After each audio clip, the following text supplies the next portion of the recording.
All right. Good morning, everyone. Thank you for joining us. I think we're on like episode 194 or something like that of Blowback Exposing Imperial Decline. I am Billy Bob on the West Coast. I've got my regular co host, Ian Comer, streaming live. I believe he's still in Crimea in his dacha.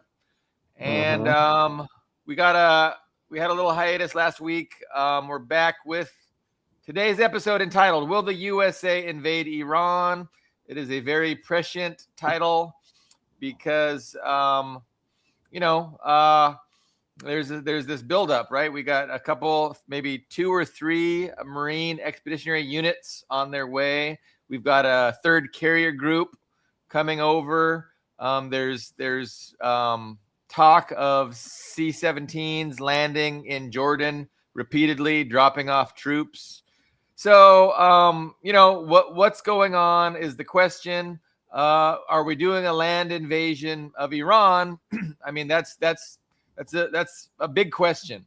The New York Times today, there's a couple news items. New York Times today is making the case that it's the Clown Prince in Saudi Arabia who is insisting, and he's really pushing Trump. He's convincing Trump that a ground invasion is necessary to get rid of the hardline Iranian regime.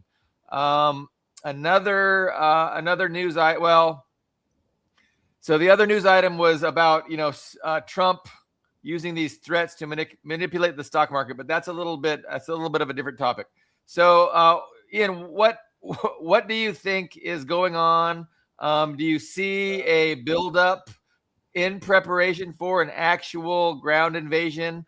If so, what do you think they're going to take? The coastline, islands, or are they going to work with the Baluchs in that area of Iran? What is it? Southern Iran. Anyway, I know you have thoughts.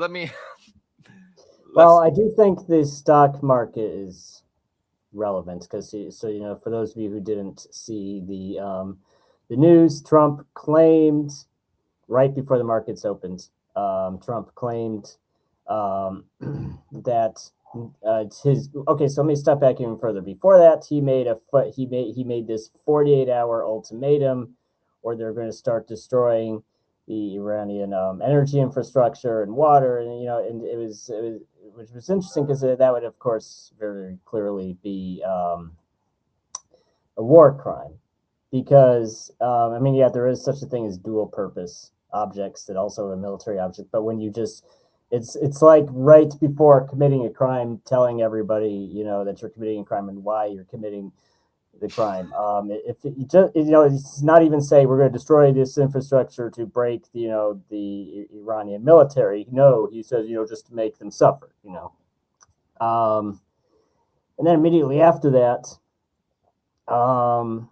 he stepped back and said, well, actually, we're not going to do that because we're doing a 5-day extension because there's peace talks. And he did that right before the markets opened. So cynical people said he's just, again, manipulating, which he's done several times so far, where he just puts out fake news to manipulate the markets. And the amazing thing is that it works.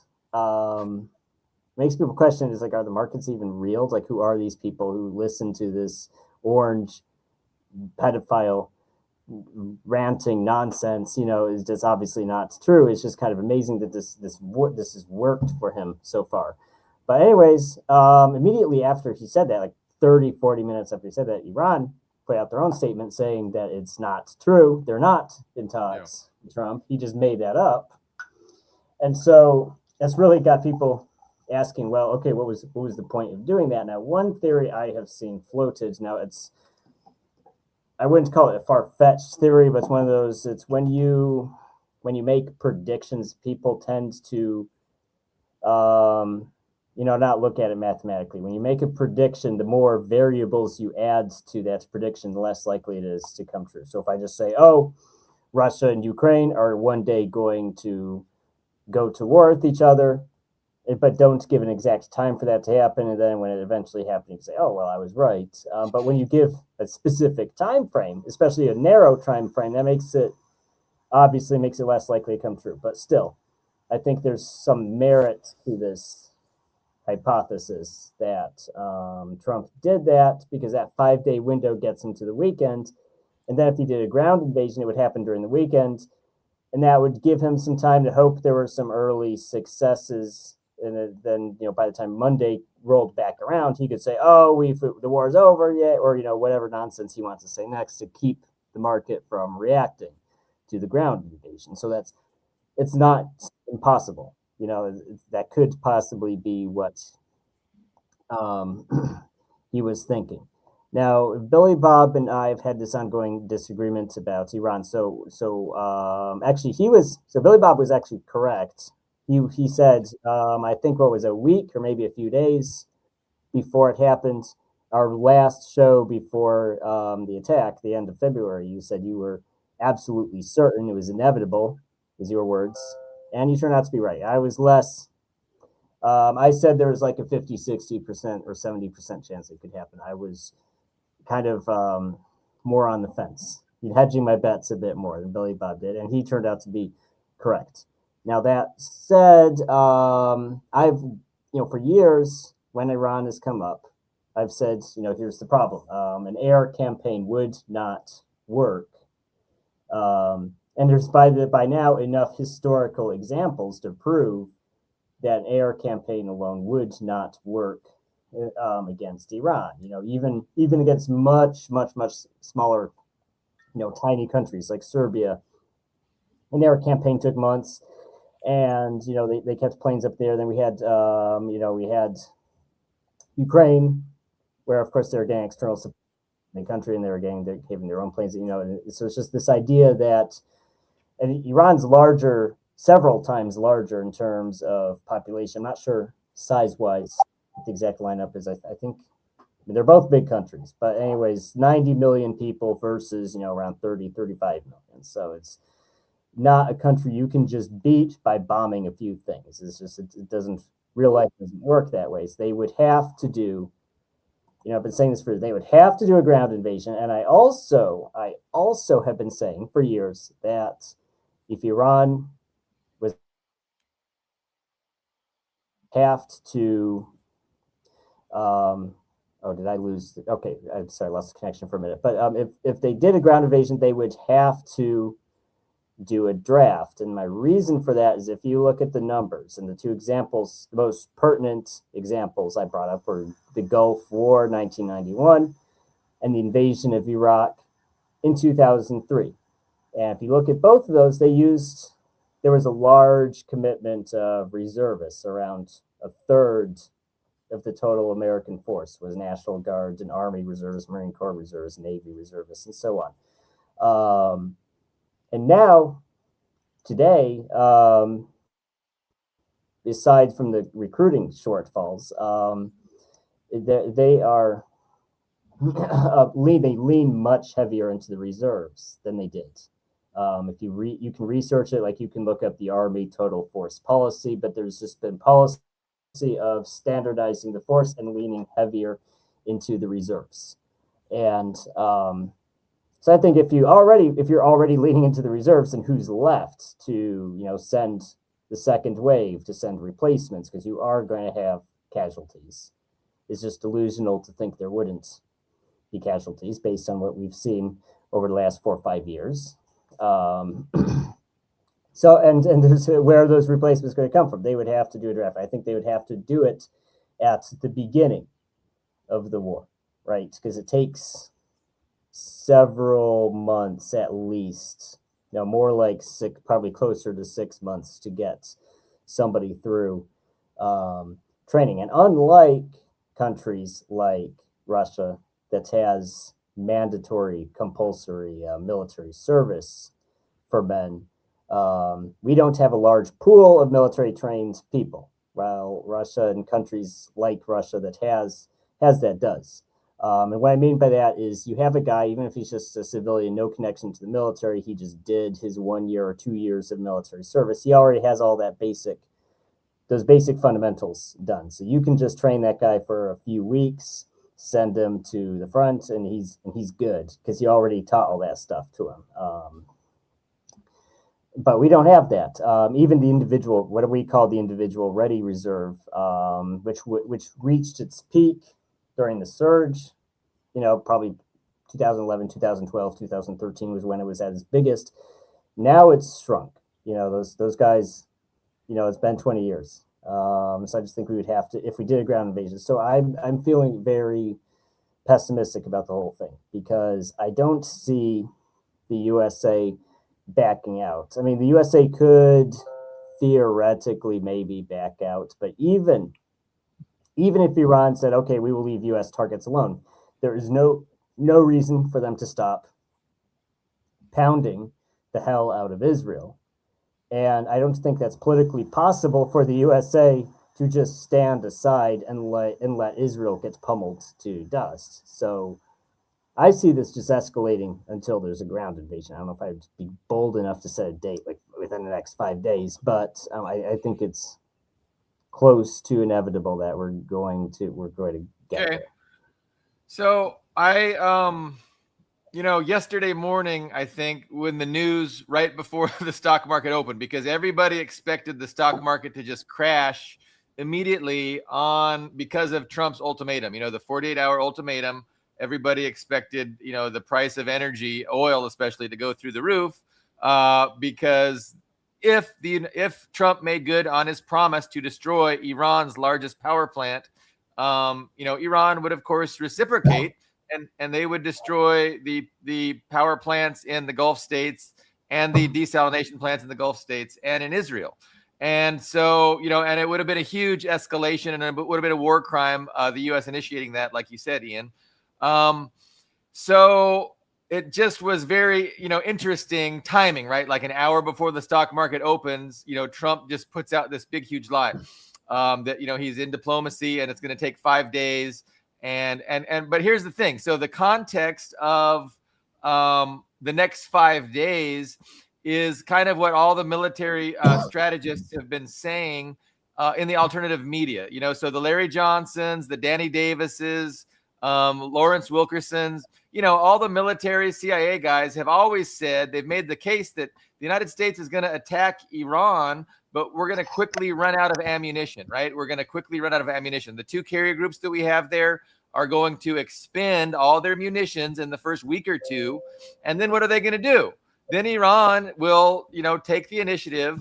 And so basically, this week that's coming right now is what is going to be the, it's like the reloading phase, right? And so there's 2 or 3 military expeditionary units. Each has their own aircraft carrier, their own fighter wings that they can launch missiles from jets, and so they're all fully loaded with munitions. And there's 2 of those coming, and there's 1 more carrier group coming. So essentially, this is the week that the U.S. is reloading. They don't have they've already spent their munitions that was available to them, and now they're reloading. One of the carrier groups that was here is in Crete, ostensibly for a whole year for repairs. That's the which one is that? The Gerald Ford, I think. So the Gerald Ford went to Crete. It's currently under repairs. Suggestions are it's going to be 12 to 14 months. But in the meantime, you got 3 more, at least 3 more strike groups coming, again, all fully loaded. And so that's happening this week. And the question is, what are they going to do when they're in place, when they're in theater, when they're ready to do whatever the strategy is? What is the strategy? And, all we can do is speculate. And that was my question to you, really. What is your speculation, Ian, about, when they arrive? And so there's, again, it's the 3rd carrier group is the George H.W. Bush. That's the 3rd carrier group. It will only be the 2nd, again, because the Abraham Lincoln is still there, but the Gerald Ford is no longer there. The Gerald Ford is getting repaired. But there's at least 2 or 3 Marine expeditionary units also coming, and they all have, their own set of aircraft, their own set of amphibious landing things, and their own set of destroyers that protect them and are able to launch, sea to land missiles, etc. So what's going on with this? Like, what is Trump's plan? Like, Is he just gonna start bombing shit again? They've already said they've run out of targets. You know, what the fuck is this all about? Well, it's interesting, like you mentioned, running out of targets. I mean, even I saw memes about that. I saw tweets about this. His most recent speech he made, I think it was yesterday. He made that speech, and somebody had the timestamps for every time Trump contradicts himself. Like you said, he at one point said we've won, and then he said we're going to win, and then we need your help to win, and then so it's like, well, guy, which is it? I do think he has enough. I mean, so one thing needs to be said. They did have surprise with the initial sneak attacks. I think if they do a ground attack, obviously they're thinking about how to achieve surprise. So they'll have some surprise, and we can't really be sure. Even the Iranians can't be sure what they're going to attack and what But I do think they have enough for the initial attack. So because Ukraine is our main example of what a modern war looks like, with air power, with missiles, and with drones. Iraq was too long ago. The Iraq invasion was too long ago, and the Iraqi army collapsed too quickly for that really to be an example. And there's just Ukraine's our go-to example. So if you look at the initial attacks, the initial offensives in that war, like Kursk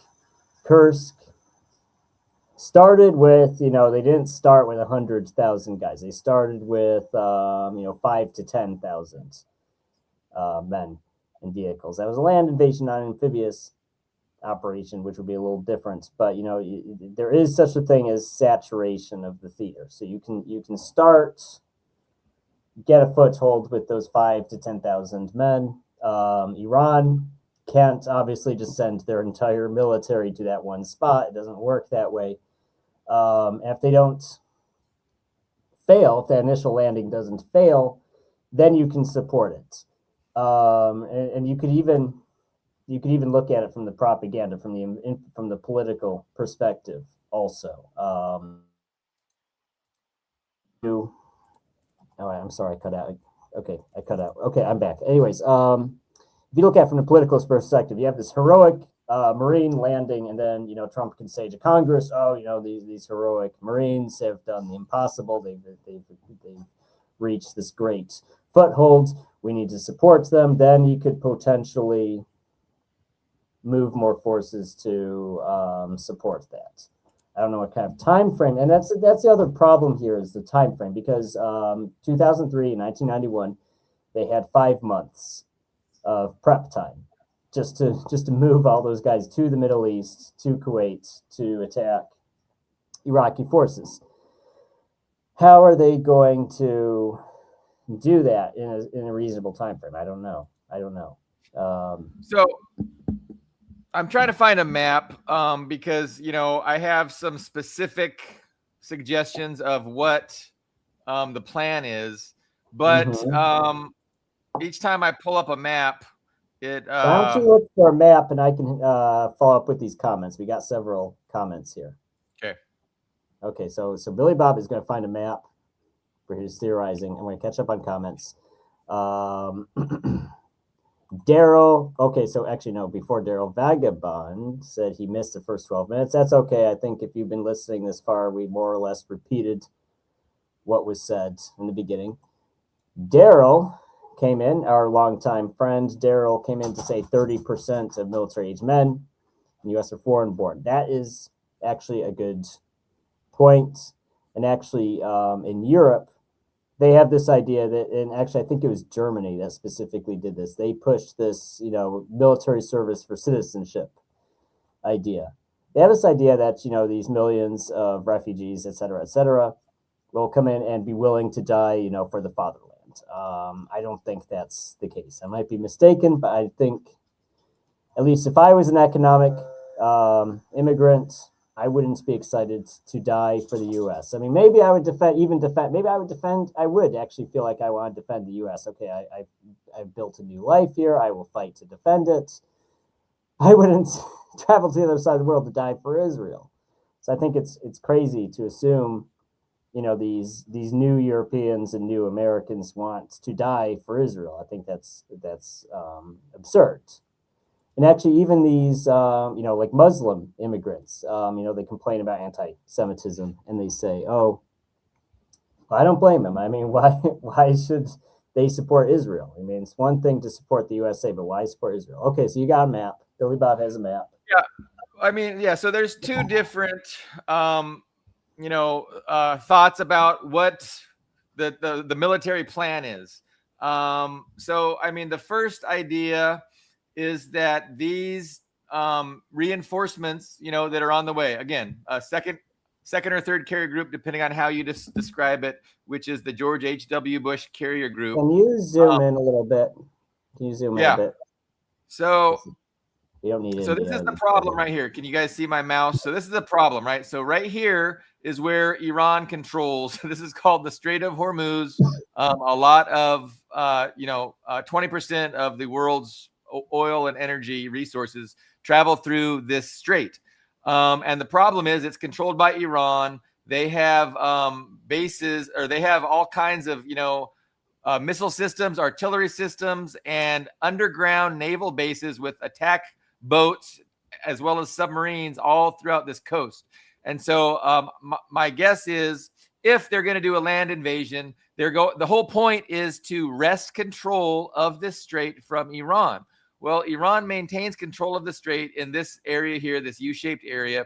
And so now the other thing is Baluchistan. When you zoom out, this is the Iranian border, but Baluchistan is kind of this whole area here. Not that, but like Baluchistan is like in this area. And so you have an ethnic group called the I'm really bad at pronunciations, but Baluchs, for lack of a better pronunciation, comprise an ethnic group. And this is always how, Western imperialism, finds proxies. They will identify people within that group and, empower them and try to get them to, be a proxy force. And so, so the idea is, you could land Marines on the coast here, and they would be, not under attack, because, the population here is primarily, Baluchs.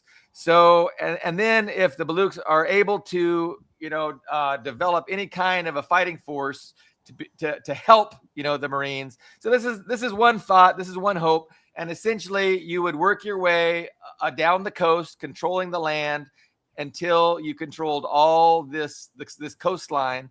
And then from there, you could wrest control of the strait from Iran. So, that's one plausible ground invasion scenario. I think it's actually the most plausible ground invasion scenario, but I don't think it would work. I think it would be a catastrophe. And that's why I think the most logical thing is these carrier groups and these Marine Expeditionary Units are not going to be landing.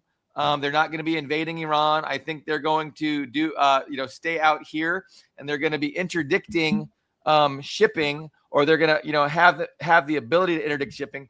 And in the meantime, of course, they're going to continue the war like it has been going for the previous 4 weeks. They're going to be, using their standoff missiles and just bombing different places in Iran. And they might be, bombing this coastline a lot. But I really don't think there's going to be a ground invasion. I think all these forces are going to, stay out of range, out of Iranian missile range, and they'll use their standoff weapons to continue the war, very much as it was in the first few weeks. So that's my guess. But I did want to mention, just this.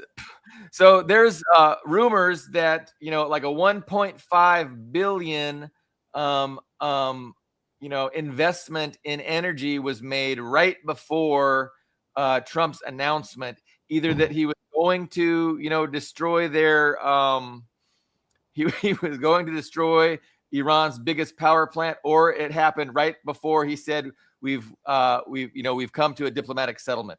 And so, I mean, this is a classic pump and dump scheme. Like if you're familiar with pump and dump schemes, you pump a lot of money, you inflate a price, you get investors to invest. Oh shit, I'm going to get on board with this thing. They create a huge bubble, and then they know when that bubble is going to collapse, and they sell high. So this is the kind of thing I think Trump and his family have probably been doing a lot more than we realize. And I think that it's highly likely and probable that the entirety of this these threats to just first pump up oil prices, we're going to destroy Iran, they have 48 hours, and then to dump right before the stock market opens.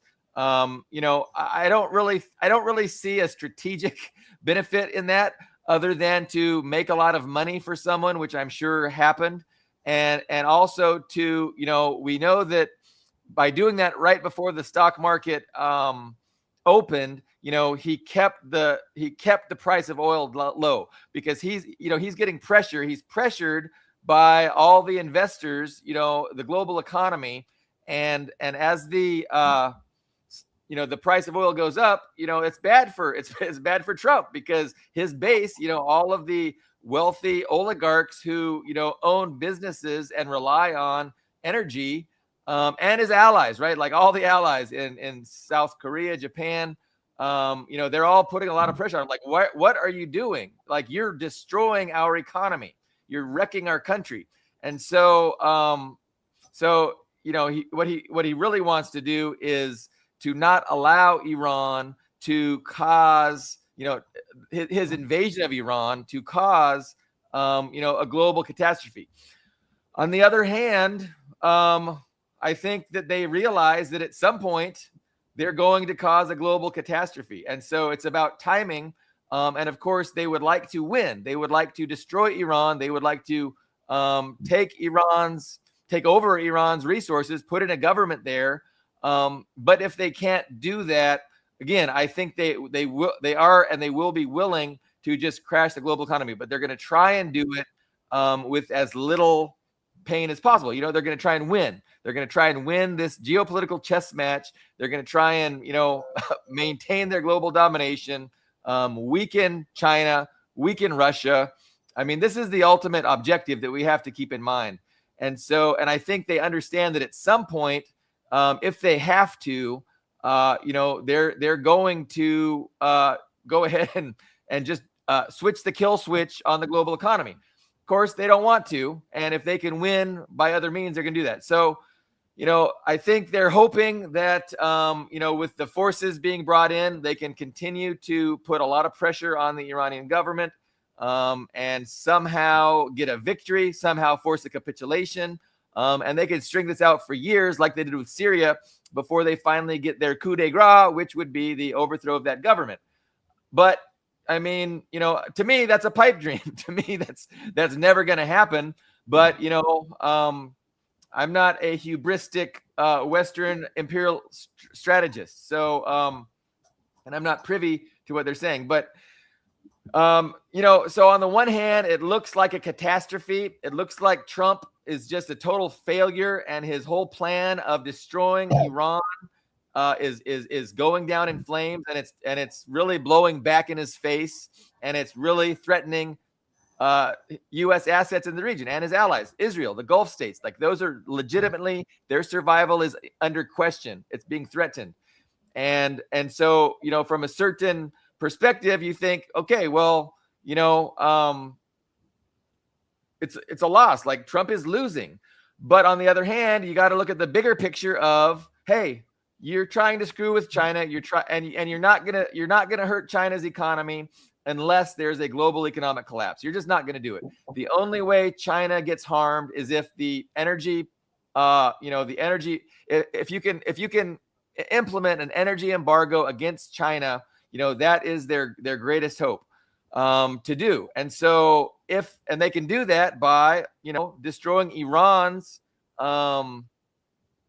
energy exports, which then, so Iran's energy exports, 80% plus go to China. You destroy those. What is Iran going to do? Iran is going to destroy the energy exports of the Gulf states.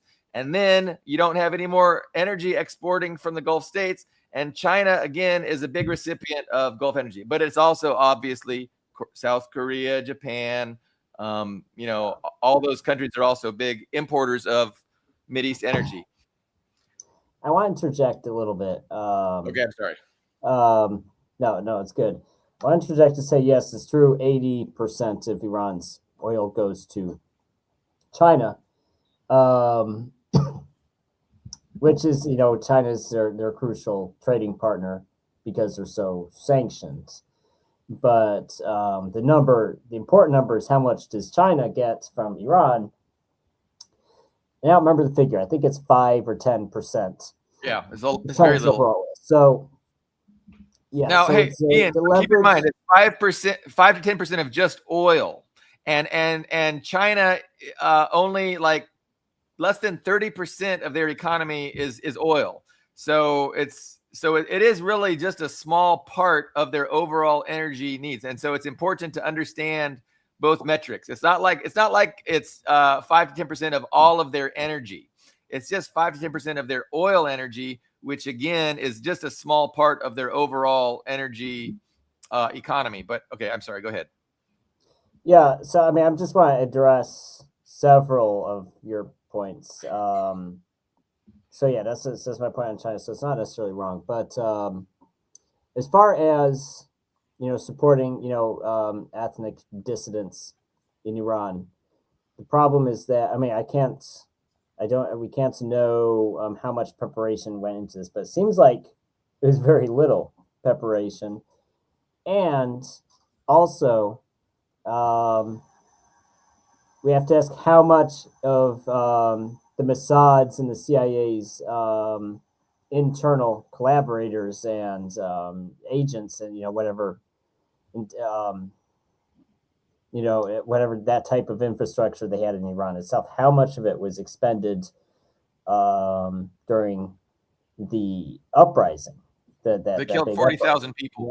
Right. That 6 billion, 100 billion, more than Stalin and Mao and Pol Pot combined. They just killed, they killed billions of people. How many internal assets in Iran do they have left? So the main thing is when you send that force of 5 or 10,000 or however many they send, there's this idea that for that to work at the same time, you have your sleeper cells or whoever start operations. But if they don't have a coherent organization to start something like that, then it's pointless. It's going to do nothing. And also, there's this idea. It's from what I've been reading the last few days, it does seem like those uprisings were used by Israel. And actually, no, there was a New York Times. There's a New York Times article. I think it was published either this morning or yesterday, saying this is from internal sources that Israel did that orchestrated that big uprising, all that dissent. Yes, Daryl mentioned the same. Sorry, I'll let you do it. Same thing. Yes, it's the New York Times I read yesterday that Israel did that so they would have something to show for Trump. It's like, look how weak the regime is. Look how they're on their last legs. If you just do a decapitation strike, it will collapse. So it's a PR. So when you think about it, it wasn't even because they thought the uprising would do anything. They just wanted something to show for Trump. It was a PR. It was literally like a TikTok offense to show to Trump on TikTok. It's like, look at all these beautiful Iranian girls rising against the regime. Yeah. All you have to do is do a decapitation strike and the whole house of cards will come down. And that's why Trump was so angry. Like, he was yelling at his generals, and he was just really upset because he's like, everybody told me that it would just collapse, and then it didn't, and now he's upset. But I don't think I mean, maybe they'll try something. I'm not saying they won't try something like that. I just think that from what we've seen so far, there's very low odds of success. Now, I think there is this, like you, and your other thing, the other possibility that you floated when you had that map up was that they could interdict Iranian shipments. So just for our viewers' sakes, for anyone who's not been following how this war has been going, what happened was, I think it was day 2 or 3 of the war, Iran sealed off the strait, and they didn't do it the way people thought. And I remember the strait, even as a kid, I remember talking about the Strait of Hormuz, and it was always presented to the public, at the Western public, I mean, as they seal off the strait and nothing gets in or out. That's how it was always sold to us. But Iran did something different. They said they blocked our ships and let their ships through. And apparently, in the Pentagon, no one had expected that. They just assumed they would throw mines everywhere. Like actually, even I mentioned this in the last show. You know, they were talking about free floating. You know, well, no, that didn't actually happen. They established this security posture in the straits that can intimidates neutral and hostile shipping from coming through, and their own shipping, friendly shipping, continues. That apparently caught everybody by surprise. Now, that said, Trump has not interdicted Iranian shipping. He hasn't stopped it, and he could. He absolutely could. There's nothing preventing those carrier groups from doing that. So they don't need a ground invasion to interdict shipping. They could do it now, but they haven't. And the reason they haven't is even Trump easing those sanctions, those secondary sanctions against Russian oil. It's the same thing. It's very important to keep the oil price as low as possible. And he's actually been pretty successful. It's gone up over $100 a barrel, but it's not, you know, some people, if you look at the first week of news coverage, people were predicting 150 a barrel, 200 a barrel. That's not happened. Though they have been releasing strategic reserves, they release strategic reserves, and they've been doing this media manipulations, market manipulation, keep the price down. And so far, that's been a success. But it's come at the cost of they've had to let Iran and they've had to let Russia make oil profits, because unfortunately it's kind of a weird situation when, as far as the market goes, as far as the world economy goes, we're in the same boat. You know, Russia is sitting in one corner, Iran is sitting in a different corner, China is sitting in a different corner, and we're poking holes in the boat. But you know, it's like, don't poke too many. You know, poke enough holes to get that guy's corner wet, but don't poke so many holes. You know, your corner gets where the boat sinks. It's a weird situation, though it's not unprecedented. I mean, again, Ukraine. I mentioned Ukraine's our template for a lot of the things that are happening right now. We have this very weird situation in Ukraine where Russia was transporting oil through Ukraine to Europe, who would sell it back to Ukraine. So it was weird because Russia was financing, literally supplying oil to their own enemy. And Ukraine was literally, you know, transporting the oil of the enemy to their ally, who sold it back. And it's still happening. Europe sanctioned Russian oil, but then they buy it from India and China, but they pay more. But Russia gets less because they're selling it at a discount. It's a strange situation, to say the least. And we have something very similar. It's actually interesting how over 4 years we're making fun of Russia for, you know, they're look at all the, you know, the war economy, and they're doing blah blah blah blah blah, and we're doing essentially the same thing.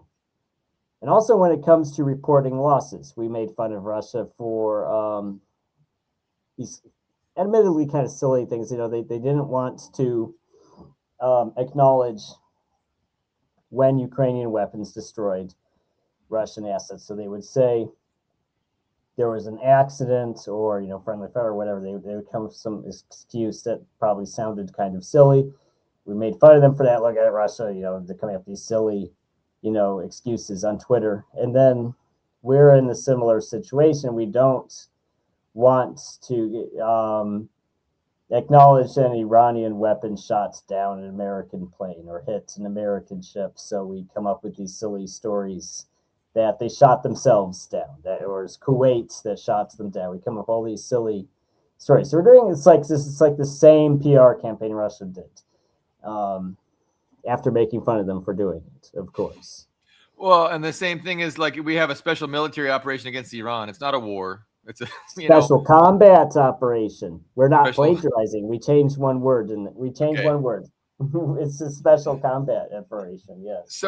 So what should we expect? What should we expect? I think we can expect continued escalation.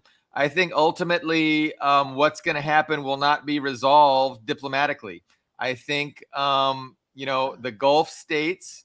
That's what the newspapers are reporting, that the Gulf states, such as the UAE and Saudi Arabia, are angry with Iran and they're going to strike back. And so, again, I think ultimately what is going to happen is that, the U.S. and its allies are going to destroy Iran's energy infrastructure, and Iran is going to destroy the energy infrastructure of the Gulf states and Israel. This will lead to a de facto energy embargo against China because, it's also going to collapse the global economy. But, as I've made, you said that, and thank you. You said that. I don't agree with that. I mean, because it's going to hurt the USA. It's going to hurt the U.S. system more than it'll hurt China. Well, here's why it's not going to hurt the U.S. system, because who does Trump work for? Does he work for you and me? No, we're gonna be sacrificing. No.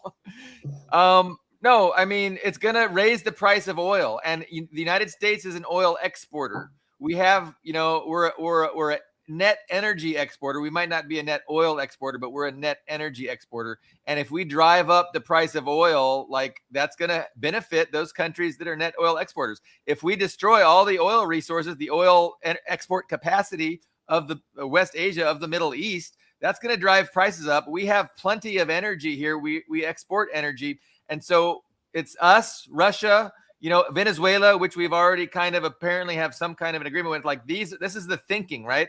Everybody is going to suffer, and fuck them. They exist to sacrifice for us. And for us, I mean the transnational oligarchs who, who have created this empire and who this empire serves. And so, if Western Europe has to suffer, if South Korea, Japan has to suffer as we deal with trying to weaken our main existential rival, which is China, like, that's what we're going to do. But so the U.S. would actually be positioned pretty good I mean, of course, there's going to be suffering, but it's not going to be anything like the kind of suffering that they're going to have in Western Europe or South Korea or Japan, or these countries that are, dependent on, oil from the Mideast. But no, that's how this is. That is the trajectory. That is the direction, and which again, leads us to conclude that since they're not stopping this madness, that they want it to go forward, right? Because they could stop it. The United States could stop it. Trump could stop it today. He could adhere to Iran's terms for ceasefire, but he's not going to. And so the inevitable trajectory that we're on is a total destruction of Mideast oil, but the United States won't be blamed for that. Like, China can't say that the United States has declared war against them and doing a criminal embargo of energy, because a criminal energy embargo is an act of war. China can't say that, but we're doing it anyway. And it's just, it's just a result of this war that's going on in the Middle East. So, I mean, I don't know what other way out is there, Ian? Iran is not going to fold. Iran is not going to surrender. The United States could conceivably do that, but if they don't, the end result will be exactly what I'm saying. Like, there's going to be a mutual destruction of oil export capacity in the Middle East with the Gulf states and Iran. I don't know. And my problem with the whole idea of mutual destruction to harm, particularly China economically. Well, there's a couple problems. One, China still has those overland routes. I mean, they don't have sufficient overland routes with Russia to support them. They don't, as of Can right I now. But speak to that's that real changing. But quick? that's changing. It's changing. Let me, can I speak to that real quick? So the overland route. So yes, Right. Russia to China, a big one, but the United States is very busy attacking Russian energy infrastructure as well. Now, to what percent have they degraded Russian oil exports to China? I don't know, but I know that attacks are Very constant and little. they attack very little so far. They have 5,000 tankers. They've only interdicted like 10 of them, maybe. But the other thing is these pipelines, like going through Myanmar, those are constantly under attack. And so, the U.S. has Myanmar situated under its. attack. Oh yeah. Who's attacked them? What? Well, Who's the attacked them? Myanmar rebels, the Yeah. free Burma Rangers. So the United States has proxy forces in Burma, or sorry, Myanmar, that are attacking the government, and they're being it's just typical CIA proxy forces.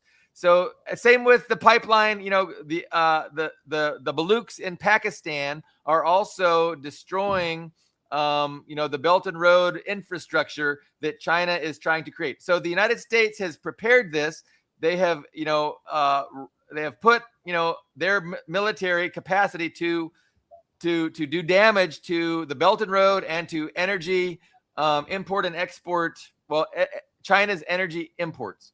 So anyway, again, they've strategically situated themselves and put pieces in place to stop energy imports to China. But you were making a point. I just wanted to address one at a time before I forgot. But what was your other after? Well, so the problem is that the U.S. system is based on the petrodollar, and it's very I mean, it's worldwide, but it's very centered in the Arab world with the Gulf states. 90% of the world's oil transactions are done with the dollar. And, the interesting thing is that over the last, as I became more, anti imperialist, more, into the global south and BRICS and all this, I mean, there's always this international voice of de-dollarization, and where China's sticking it to the man, Russia's sticking it to the man, and as I did my own research and just watched global events, I kind of came to the realization that when it comes to major governments like China and Russia, there actually isn't any opposition to the dollar. Like they don't like the U.S. government constantly rocking the boat, but no one's really in opposition to the dollar. Russians aren't against the dollar. Chinese are not against the dollar. They're like, well, it's an international currency. It's convenience. We don't have a problem with using the dollar. We're not against it. If anyone destroys the dollar, it's going to be the U.S. itself that destroys it, that just causes so much chaos and destabilizes it so much. No matter what anyone else does, it collapses. Now, if the thing that's why I feel very pessimistic about this war, because if they cannot defeat Iran, and there's an actual defection, if there's either internal regime changes in the Gulf states, or the governments themselves just say, you know what, we're throwing in the towel, we're realigning with Iran, and we're using the Chinese yuan to do currency, or gold, or just whatever, a different currency. That would be the end. This game of we can just print trillions of dollars out of thin air is based on there just being so many dollars in circulation because everybody uses it, because it's the petrodollar. If it stops being the petrodollar, then that game is over. It's a disaster. It's a No, and disaster. it's an exorbitant privilege that the U.S. has had since World War II. This the U.S. dollar is the world reserve currency. Everybody having to use it to buy energy. That has, like you said, it has exactly allowed the U.S. to print trillions and trillions of dollars and not having massive inflation. And so, but yeah, that system would definitely come to an end if if the global energy market collapses. I mean, that system will come to an end. But again, I think what we're seeing is that the U.S. has kind of understood that that system has to come to an end, because if it doesn't come to an end, China is going to, develop as the greatest economy in the world, and they will be unstoppable. So really, the window of opportunity to take out China is dictated by China's efforts to become energy self-sufficient.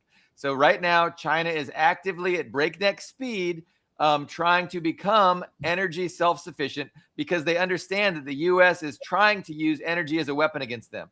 So they're building nuclear, they're developing renewables, and they're really trying to become self-sufficient and get themselves off of reliance of a foreign energy. And so, but that's going to be another 5 years. And this is the closing window of opportunity that you always hear talking about, where the Western think tankers really believe that we have to go now to take down China. And again, you're just simply not going to take them down without, because China is the number one trade partner of most of the world's countries, probably 75% of the world countries, China is the number one trade partner of.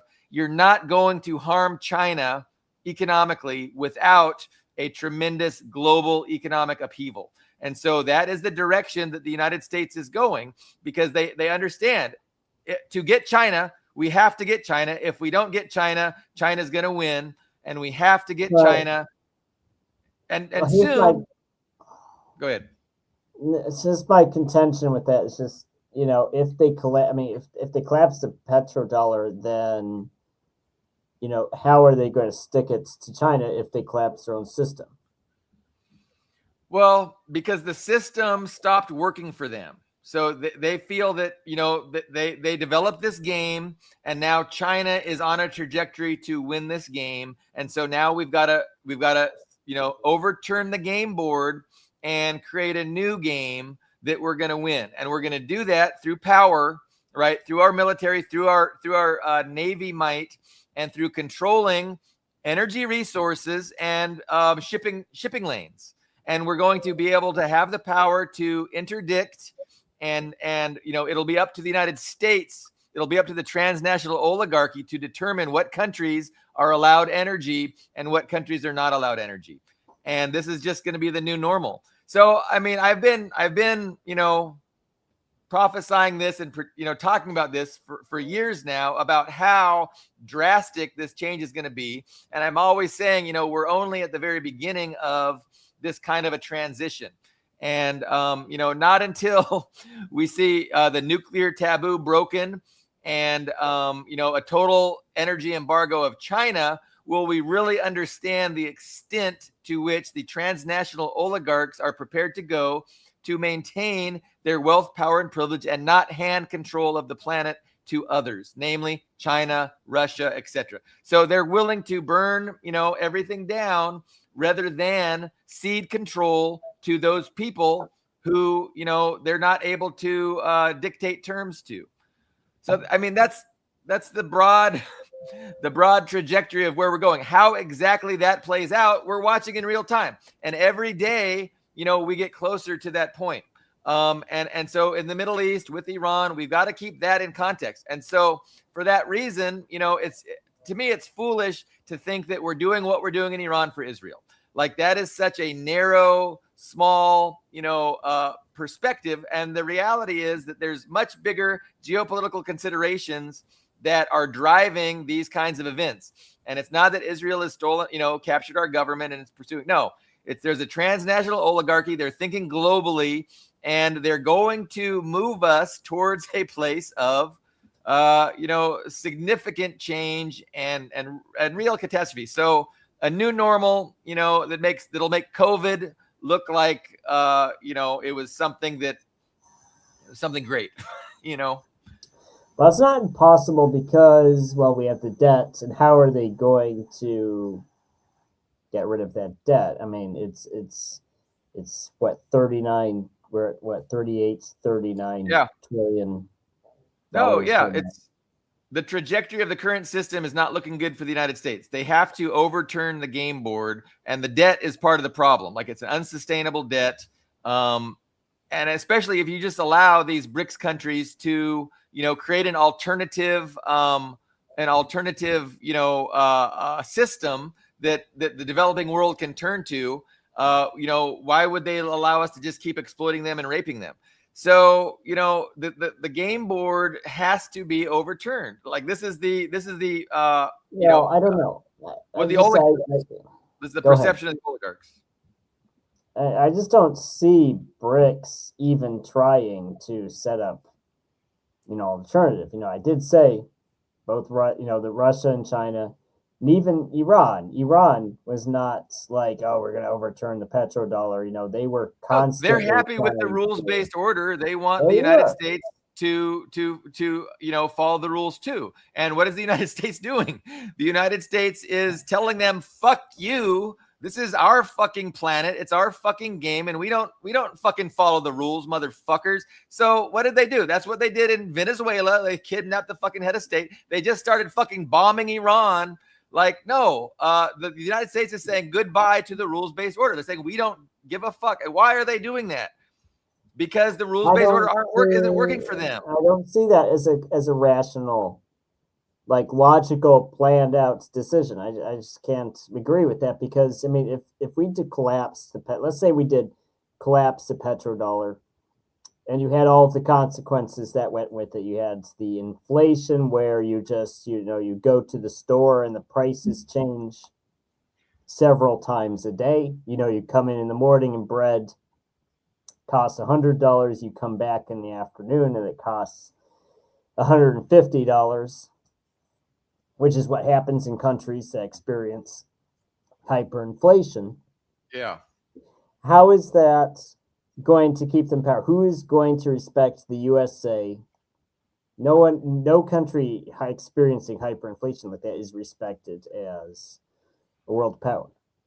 And so I don't see this as, again, the reality will be that the U.S. will be, in the best shape of any country on the planet, right? Who's gonna be in better shape than the United States? Well, the USA is in the best shape now. If they overturn the game board, as you say, then they're going to be in the worst shape. Well, no, and I'm saying, that's not the perception of the transnational oligarchs that rule the West, right? They understand that there's a trajectory here, and there's a small window of opportunity to stick it to China. Now, look, they would prefer not to crash the global economy. They would prefer for Iran to surrender and hand over their oil to the Western oligarchs. That's their preference. And so again, the decision comes down to, from the oligarchs' perspective, what is more important?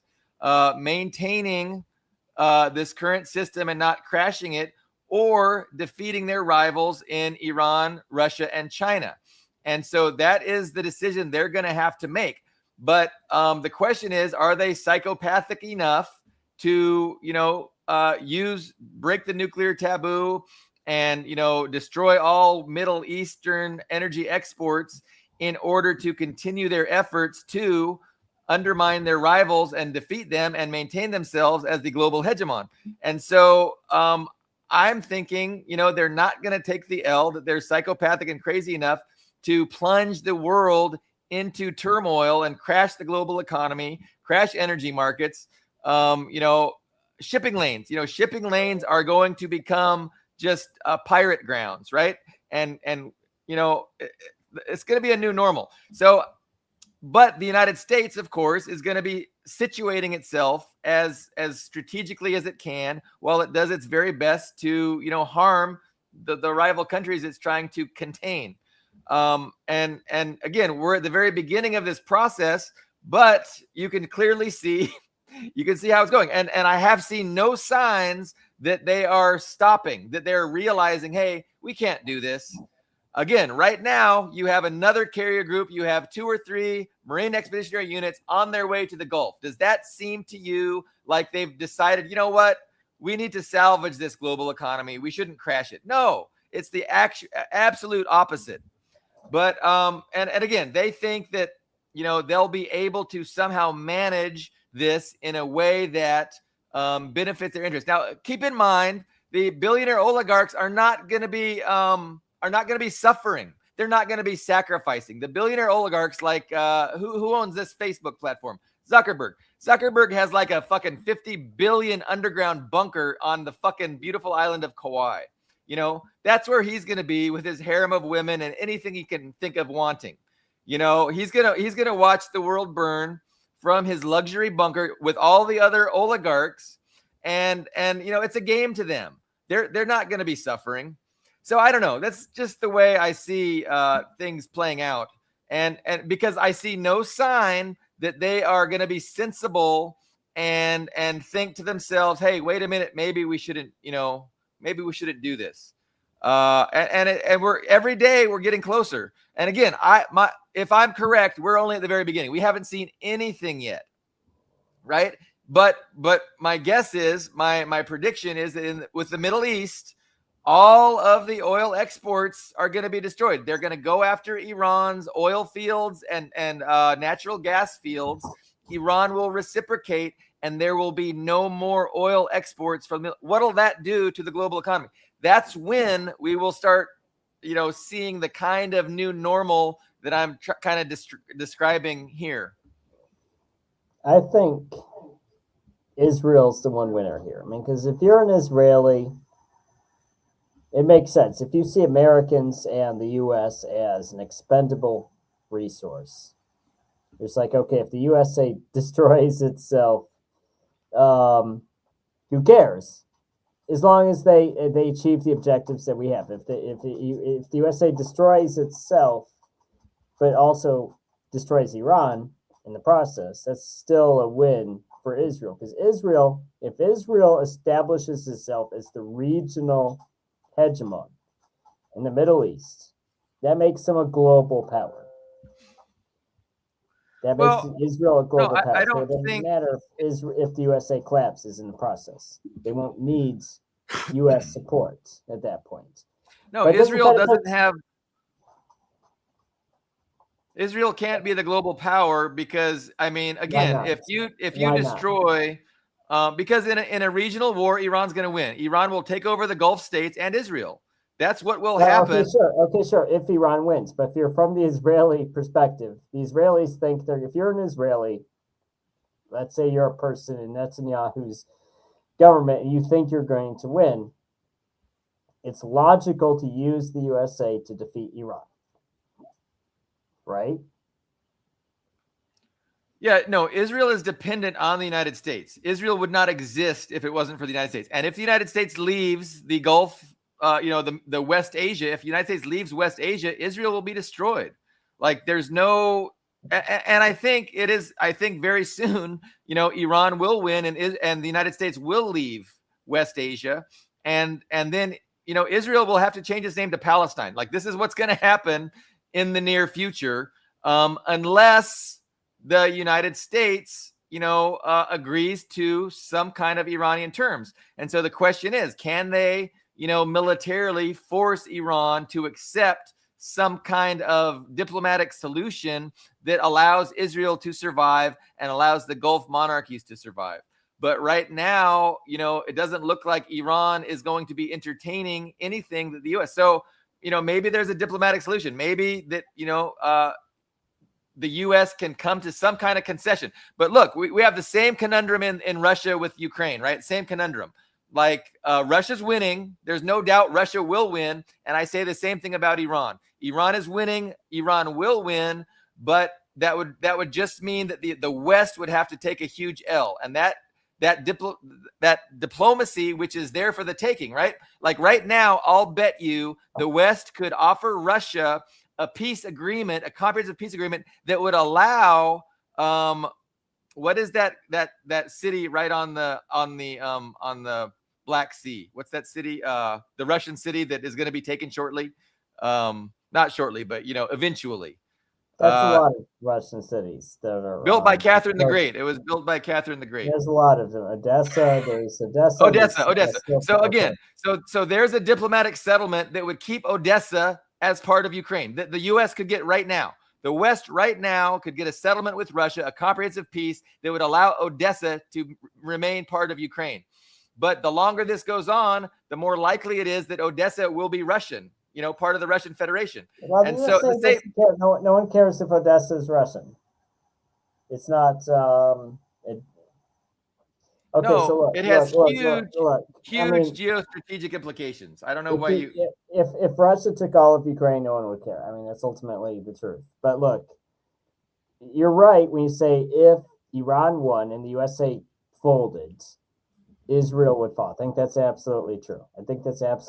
But imagine, I mean, really, just try to put yourselves in the shoes of an Israeli person, a Zionist. Put yourself in the shoes of a Zionist.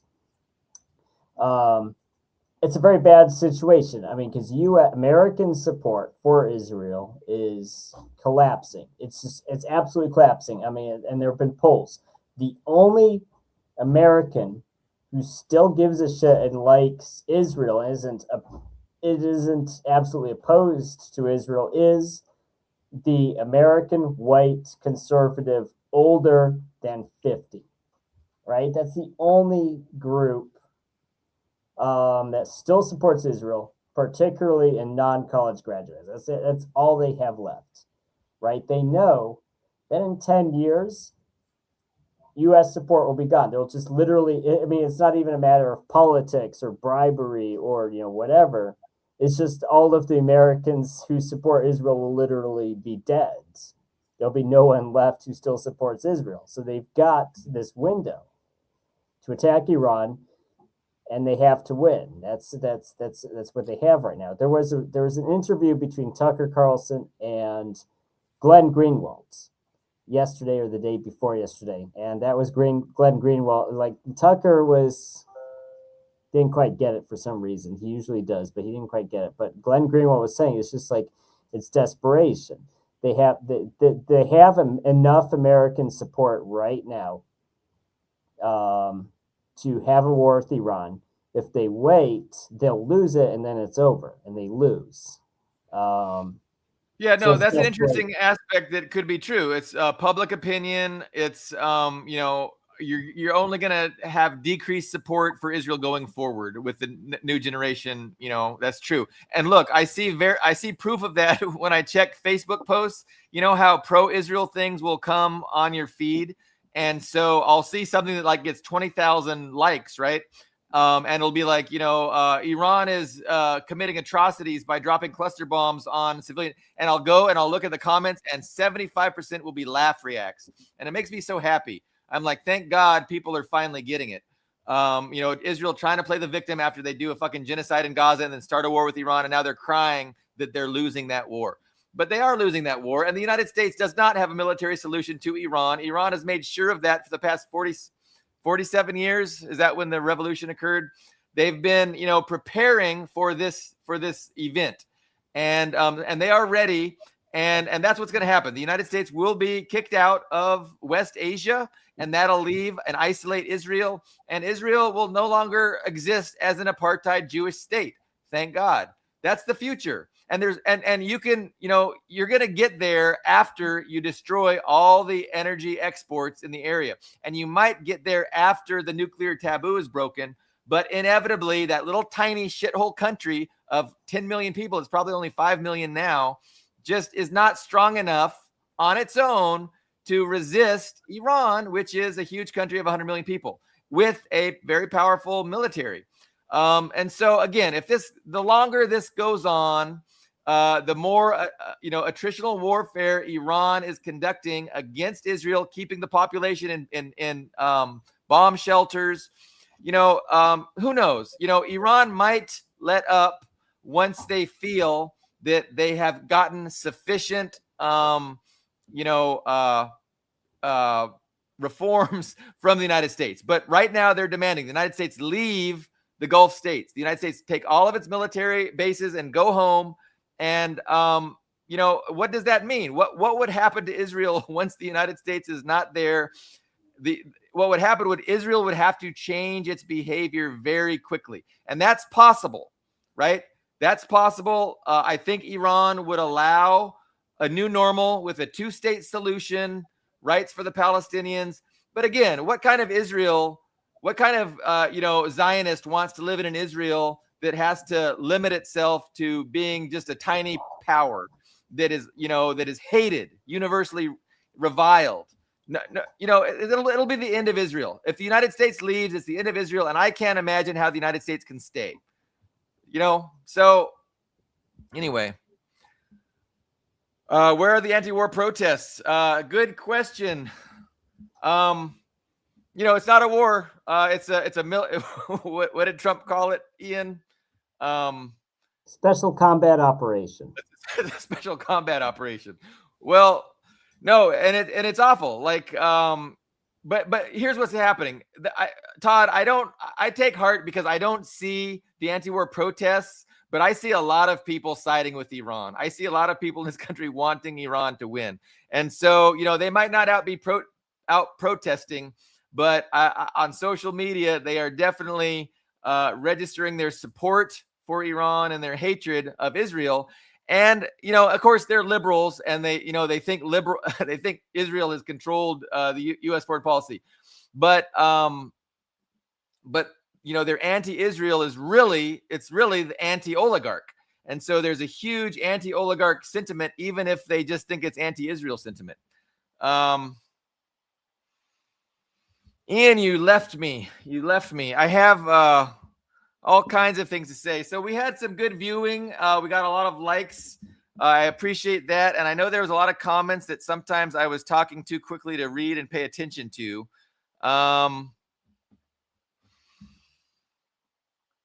There's technical difficulties. I'm back. But yes. I was trying to think of where we're going to go from here. I feel happy that I got out basically, what I see happening, what I think is going to happen, and what I think, and why it's going to happen. But we could talk about my book, Ian. Let's talk about your book. My new ebook.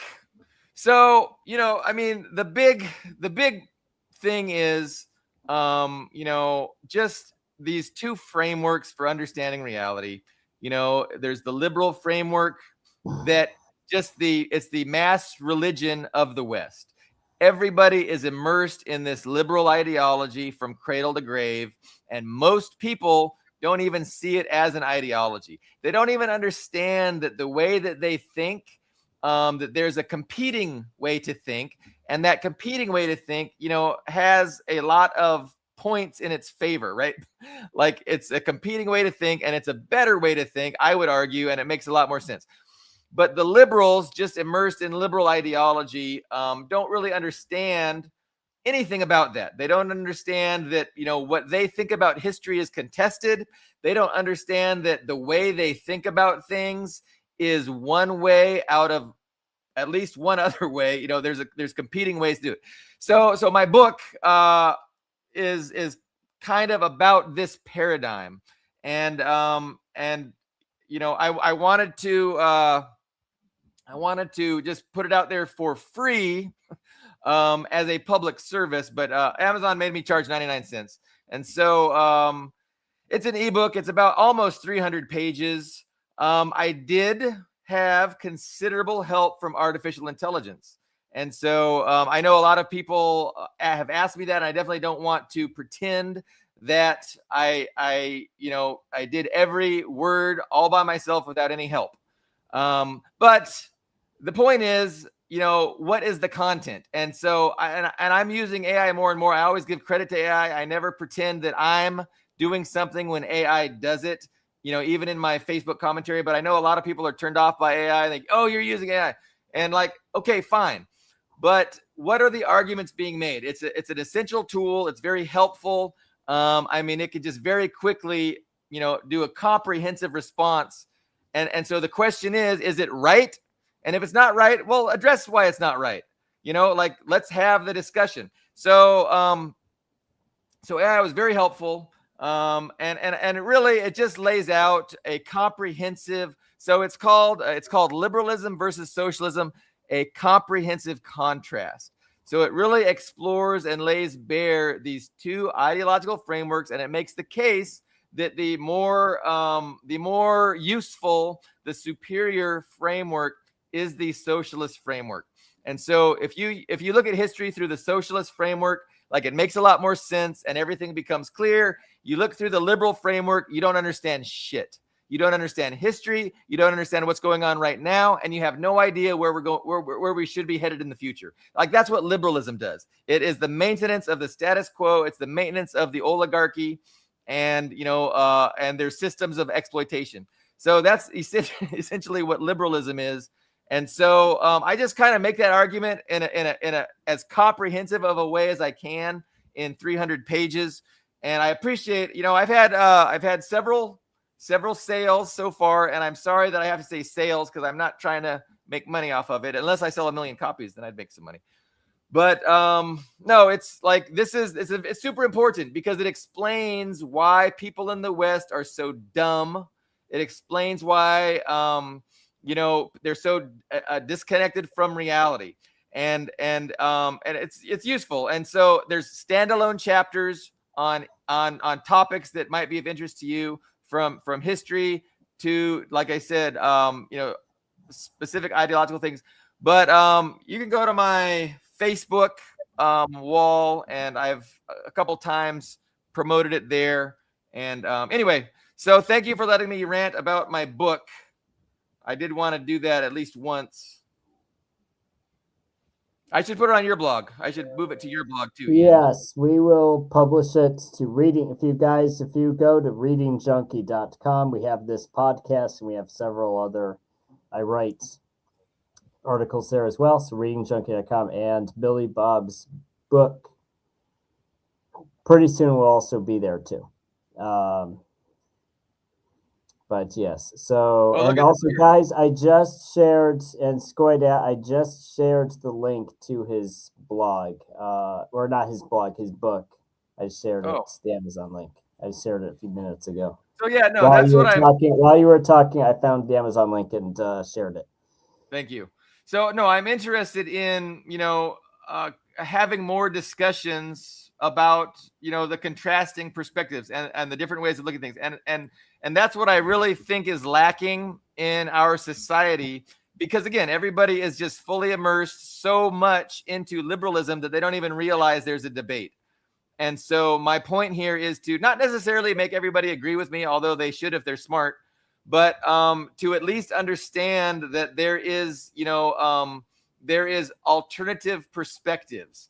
And so the last thing, Ian, so the other thing is what liberals tend to think, and I run into them all the time, is that if you don't understand things how they understand things, they automatically assume that you're either stupid, right? You don't know how to learn. You didn't study in school because school was just telling you the truth. You didn't study. Or you have malign intent, like you're super lazy and you want to steal from other people, right? Or you're an authoritarian and you just want to control people. Like, this is really what liberals think in their stupid liberal brains, because they don't understand, that there is a total, competing way of thinking about things. And so the whole point is to bring this to their attention and then have the discussion. Which framework makes the most sense out of reality? Which framework is reality based? Which framework, should we, which framework should we, embrace and utilize?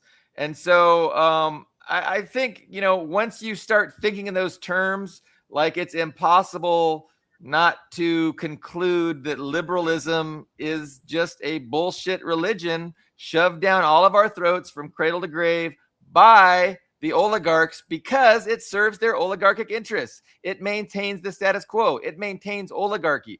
And so,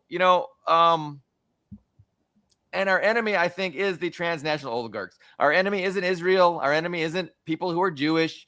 Our enemy isn't Iran. It's not Islam.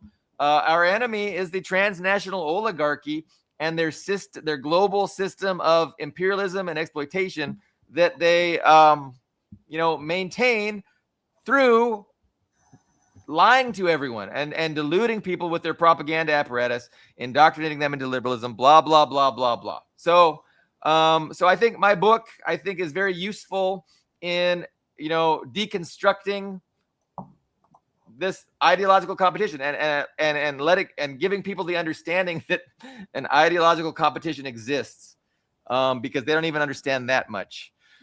But so an hour and 20 minutes in. So I like this audio version. That would be interesting. And people have asked for paper version. I think Amazon can do that. I just did an ebook because Billy Bob and I will talk after the show. I want to talk to Billy Bob about it. Anyway, we will have a paper. I can easily make a paperback version. For some people like physical copies of books. That's reasonable to ask for. We can manage that. No, that would be great if because I know it was an option with Amazon, but I didn't even pursue it because, well, number one, it was going to be more expensive, and I didn't want to make people pay. But the other thing is, if you don't have access to Amazon, I can send you my final draft on a Word document. I've been sending people my final draft via a Word document through Facebook Messenger. You can ask me for that if you want. But paper. People like paper. That's true. So no, Ian, thank you for letting me promote my own things.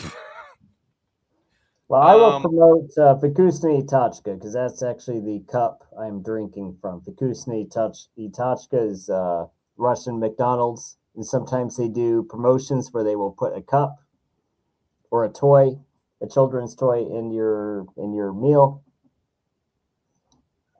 Can so I have a whole collection. I have a whole collection of them now. What's that? Can we DoorDash that restaurant here in the States? Probably not. We don't have DoorDash, but we do have. But Yandex does delivery, and there's several different delivery services you can use. You can have stuff, even in Crimea, even out in this rural, very rural provincial area in Crimea, we can get deliveries of stuff. So yes, Russia does have deliveries, and people drive. The delivery drivers, by the way, drive cars. They don't ride bears. I know some people think that Russia doesn't have cars; they just ride bears everywhere. But yes, So we do have delivery. They ride cars to get the deliveries. Yes, the technical difficulties. I had to get my Happy Meal. No, actually, I'm just kidding. We don't actually. Funny enough, there's no Vykusny Itachka in Crimea. There's the big Russian companies are not in Crimea, and the reason why is because Crimea is like double sanctioned. Russia is sanctioned, but Crimea is like extra sanctioned because it's illegally annexed territory, as they call it. So the big Russian companies just kind of pretend that Crimea isn't in Russia, even though it is. It's kind of interesting. That's interesting. Yes, what they tend to use, they use different names. They'll use some cases they'll use different names, or they'll just kind of, even like the cell phone companies will, like for me, I have a certain international, it's not even specifically Russian, but like my cell phone company, when I'm in Crimea, it will be in roaming mode. It works the same, but it's technically roaming, and it's a political reason. Yes. So so Crimea is kind of an interesting place for multiple reasons. Yeah, we need to come visit you post World War III. Right. So looking forward to that. Well, remember the beach. Remember in 2023 Ukrainian summer offensive, which turned into a winter offensive, when they were saying we would have. It was Ben Hodges who said that we'll have a party in Crimea in June, Remember when he said that? And Yes. yes, He's such a turd, that Ben Hodges. But I'm sure he's getting kickbacks from the the missile manufacturers and the drone manufacturers for his warmongering. But yeah, no, he's not invited, Ian. He's not invited to our post World War III party in Crimea. But some of our special guests. I know Leo wants to go. He's going to DJ for us, he said, which will be great. But yeah, so I'm ready to wrap up. Probably. it's good. It's a good point to wrap up on, I think. I know I'm expecting to have a Friday episode with Christine Lynn. We usually do every other Friday, and so we'll probably reconvene with her on this coming Friday. But no, thank you for all the viewers. We had a lot of comments, a lot of views, a lot of likes. We appreciate that. There's a lot going on, and we will definitely have a lot to talk about on our next episode. Thank you very much, and we will see you then.